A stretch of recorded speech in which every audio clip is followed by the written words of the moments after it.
Let's now move forward to another theory of the meaning of sentences, which leads us to know about how meanings are put together by combining various small pieces of language.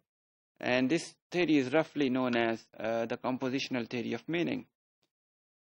On its basis, it makes us to think that any language is a collection of various small pieces, or probably an infinite collection of phrases, sentences, and discourses. And all these meaningful collections help us to generate more meanings. It also leads us to think that language is very creative. Every day we hear many new words or expressions which we usually do not hear, or which we haven't heard before. In such a situation, we can also see that we generate new sentences, new phrases, expressions by combining the things we already know. So a sentence can anytime be made longer by adding more linguistic elements to it. In all these situations, we need to have a theory which help us explain humans' ability to understand novel linguistic experiences, novel expressions that they hear on daily basis. For example, if I hear a new word which I haven't heard before, how do I understand it? How do I understand such sentences which I have never read or never heard before?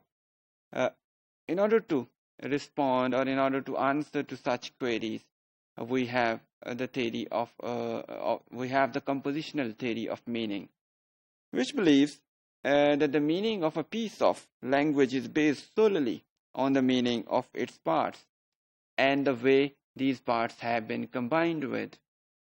It is not enough that you know the meanings of individual linguistic items and you will be able to understand the meanings of their compositions.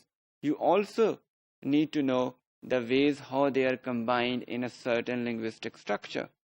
Only then you will be able to understand the meanings of sentences or phrases. What we need to know in order to dwell, or in order to understand this composition theory, or understand the language under this composition theory, number one, you need to know the infinite number of basic things, basic linguistic items, for example, adjectives, nouns, verbs, or the smallest pieces of language. Then the methods of combining them, and they may vary from language to language. In English, probably you have different grammatical or linguistic structures which help us combine individual pieces of language, words, adjectives, etc. And in Urdu or in other local languages of Pakistan, we have different rules. We all know that as the students of linguistics.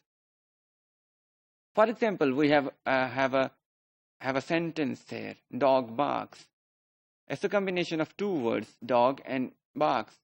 What is dog here? Dog is a thing or entity here, whereas bark is a predicate, and it gives us the property of the thing. What property of barking?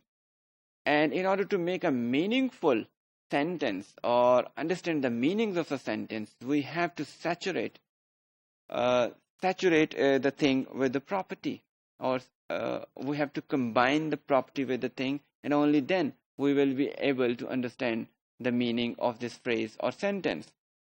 We need to understand what are the basic language pieces means. As I said earlier, this includes adjectives, determiners, verbs, nouns, etc. And this principle informs us that statements has a very strong relation with syntax.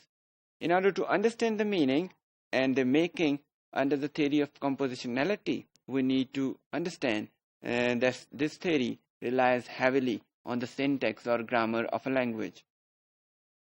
In order to elaborate this further, let's have a look at the diagram in front of you. It's a very simple tree diagram which is used in syntax usually. The lines in front of you given in this diagram clearly inform us that how the phrases higher in the tree are composed of the pieces lower in the tree. If you just look at dog is a noun, bark is a verb here. then we see that the noun and verb turn into a noun phrase and verb phrase as they move up in the ladder. And both noun phrase and verb phrase, when they are combined, they make a sentence. S stands for sentence there. So meaning, in short, we can say that under this theory or idea of composition, meanings of bigger pieces of language or sentences are composed of the smaller pieces or individual pieces of the language.